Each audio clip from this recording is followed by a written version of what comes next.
Hey guys, well today we're going to complete our look at the sort of what about Israel detour that Paul takes in chapters 9 through 11 of Romans. So go ahead and flip open to chapter 11 and we'll look at that.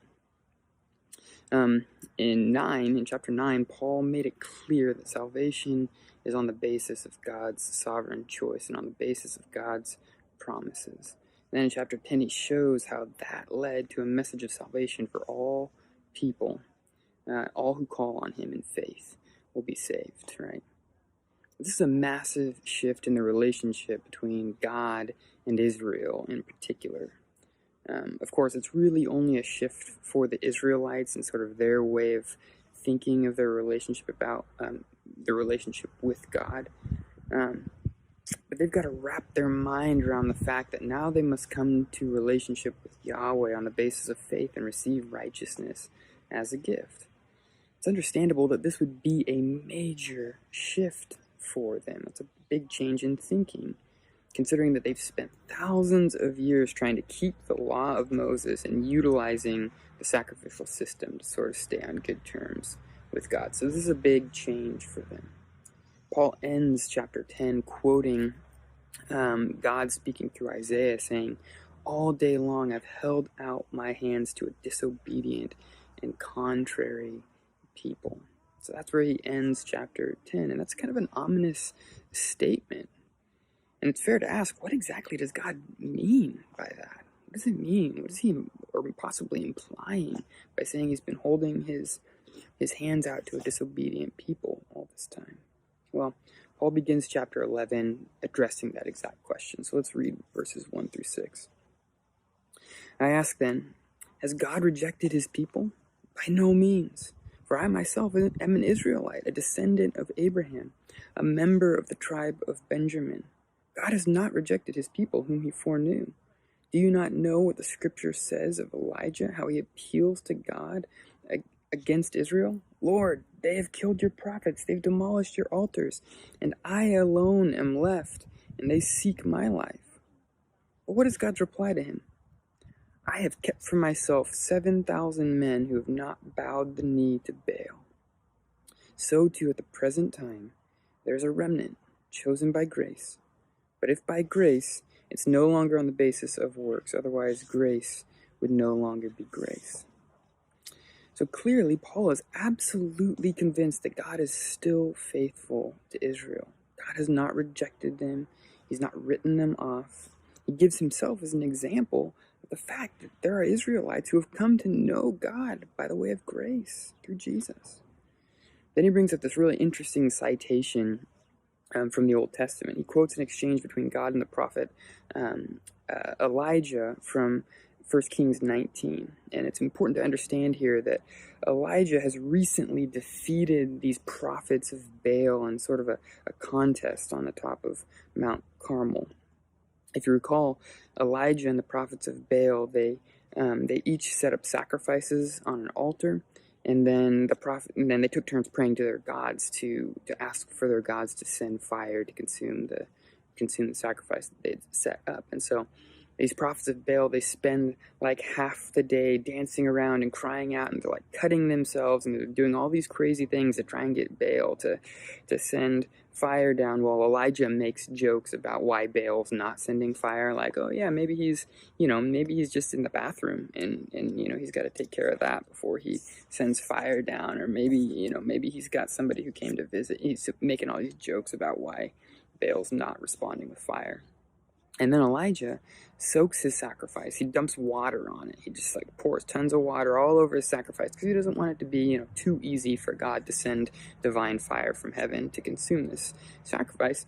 And then he prays a really short prayer, just a short little prayer to God. And God sends a fire from heaven so intense that it not only burns the sacrifice and the wood that was put there for the fire, but it actually burns the stones of the altar. And it says it even laps up, dries up the water all around the altar, the pools of water that had collected around the altar from him dumping water on it. So crazy intense fire in response from God. So this is this big triumphant moment where it seems like God has shown to be the only true God, and the people of Israel, they chase down these false prophets of Baal, and they put them to death. They get rid of them, and it seems like they're on their way back to faithful covenant with God. But then King Ahab's wife, Jezebel, hears what's happened, and she sends people to go find Elijah and kill him. And so, seemingly moments after this huge victory for God and Elijah, he's on the run for his life, essentially. He's forced to run for his life. And as you might imagine, he's a little bit bummed out by that. That's kind of disappointing. So he throws himself a little pity party when God asks him what he's doing, claiming that he's the only one in Israel who follows God. He's the only one who cares. He's the only one that's really being faithful to God. God responds by putting Elijah in his place, telling him that he's got a plan all worked out. He's got a plan all worked out. And there's actually 7,000 other people in Israel who have never served an idol, who are still faithful to God. Elijah's not alone. Notice that Paul finds himself in a similar position to Elijah. It would be easy for Paul to think similar thoughts, like, I'm the only one who's truly of Israel, who's truly following God, who's found the correct way of relating to God through the righteousness received in Jesus. So it'd be really easy for him to sort of to throw himself a pity party about how there's such a relatively small amount of Jews who have identified the Messiah. It'd be tempting for him to cry out, God, what are you doing? Look at your people. I'm the only one who's following you. And yet, that's not his response. He has faith where Elijah didn't, asserting that there's a remnant of Israelites who have found the way of grace. There's a remnant of Israelites who are faithful to God. Paul's faith that Israel has not thrown off God's plan for them drives what he says in the rest of this chapter. So let's look at that. However, although there is a faithful remnant, and Paul's made that clear, it's true that much of Israel had forsaken God. At the time of Paul, still kind of true today, although there's plenty of Jews who follow Jesus as Messiah. But at the time, there was much of Israel had forsaken God. So let's look at verses 7 through 10. What then? Israel failed to obtain what it was seeking. The elect obtained it, but the rest were hardened. As it is written, God gave them a spirit of stupor, eyes that would not see and ears that would not hear, down to this very day. And David says, let their table become a snare and a trap, a stumbling block and a retribution for them. Let their eyes be darkened so they cannot see, and bend their backs forever. Paul tells us flat out here that Israel's missed it. They have by and large failed to obtain what they were seeking, and that is righteous standing before God. Only the elect have obtained it. Only those who found the way of grace have obtained right standing before God. The rest have been hardened. In fact, he quotes a passage that says God has actually contributed to their hardening, which sounds a lot like what we read in chapter 9 of God's sovereign choice, how he hardens some and others he brings to himself. It's a pretty tough pill to swallow for anyone who believes in that God is good and faithful, that his original covenant people are largely hardened. It's a pretty tough pill to swallow, I think. And so Paul addresses that in the next verses. Let's look at those 11 through 16. So I ask, did they stumble in order that they might fall? By no means. Rather, through their trespass, salvation has come to the Gentiles, so as to make Israel jealous. Now, if their trespass means riches for the world, and if their failure means riches for the Gentiles, how much more will their full inclusion mean? Now I'm speaking to you Gentiles, inasmuch then as I am an apostle to the Gentiles, I magnify my ministry in order to somehow make my fellow Jews jealous, and thus save some of them. For if their rejection means the reconciliation of the world, what will their acceptance mean but life from the dead? If the dough offered as first fruits is holy, so is the whole lump.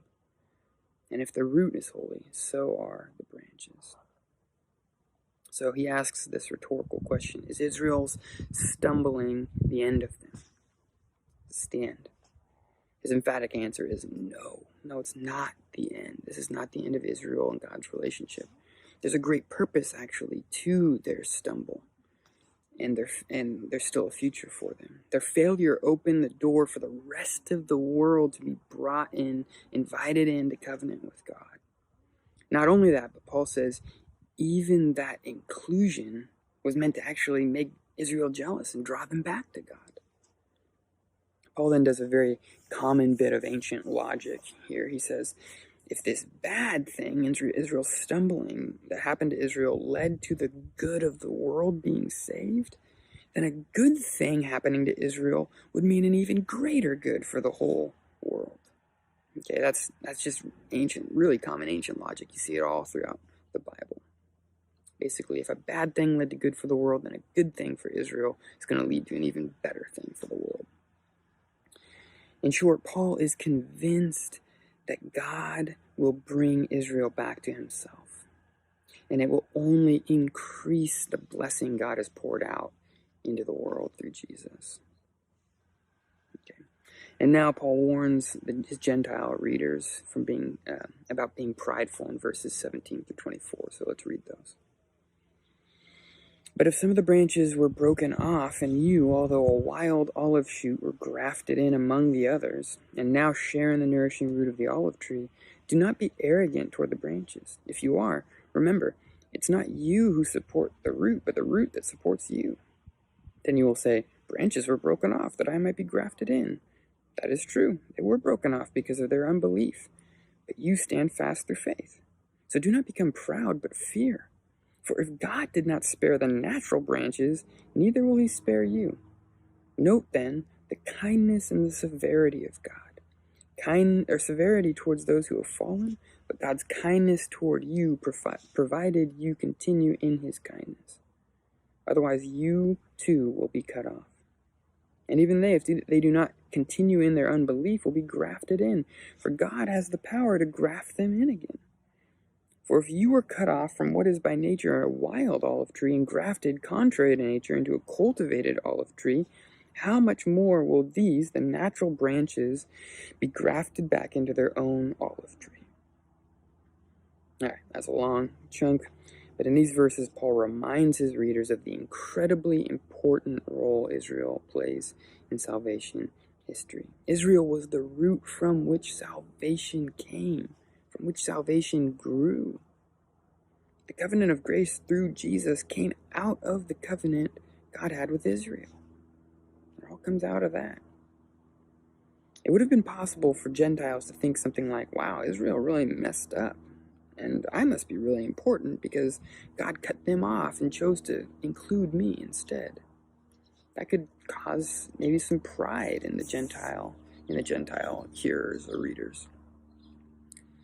Well, Paul issues a pretty strong warning against this kind of thinking. We should take the hardening of Israel as a sober warning.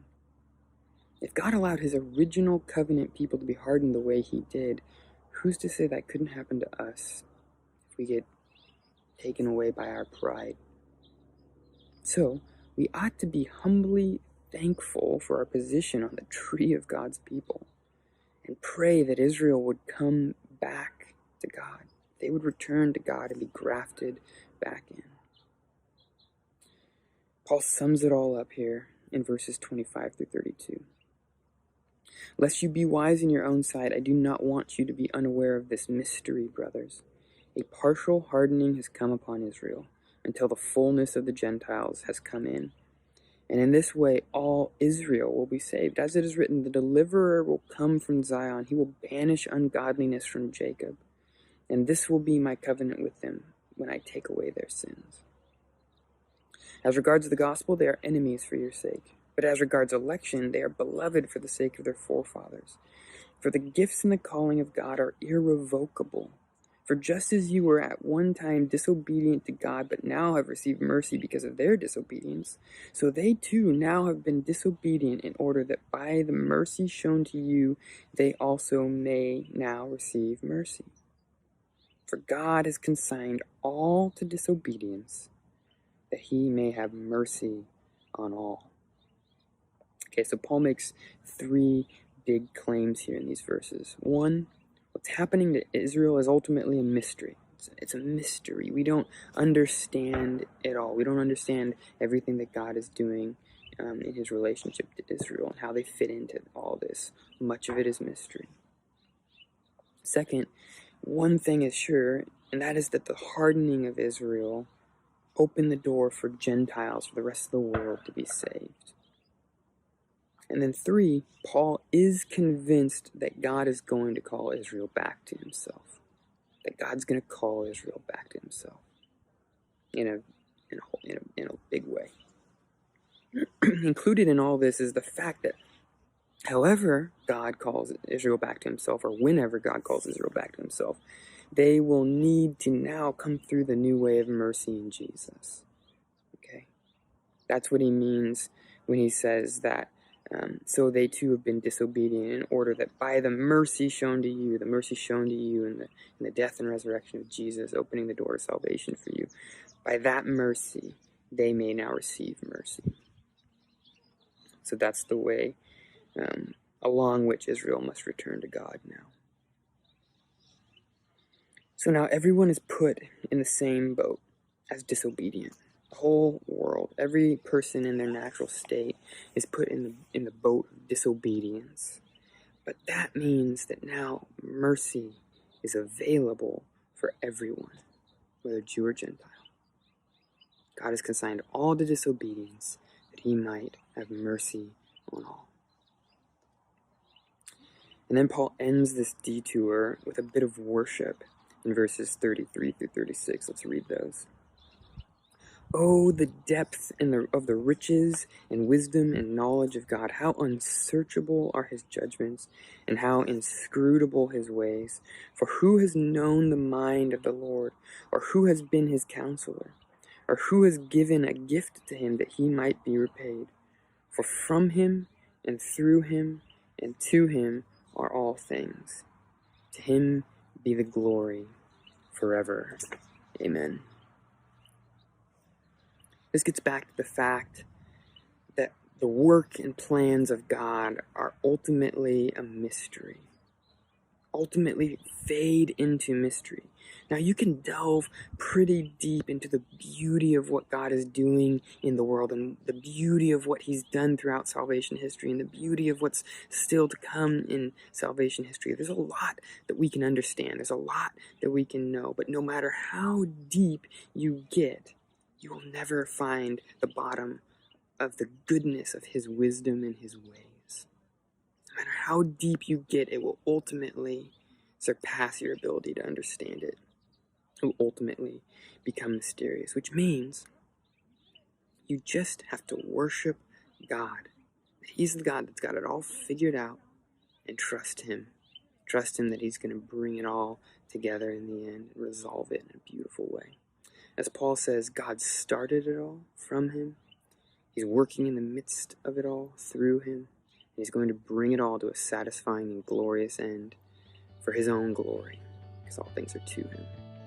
And I don't know about you, but I'm really excited to see how God brings it all together and works it all out.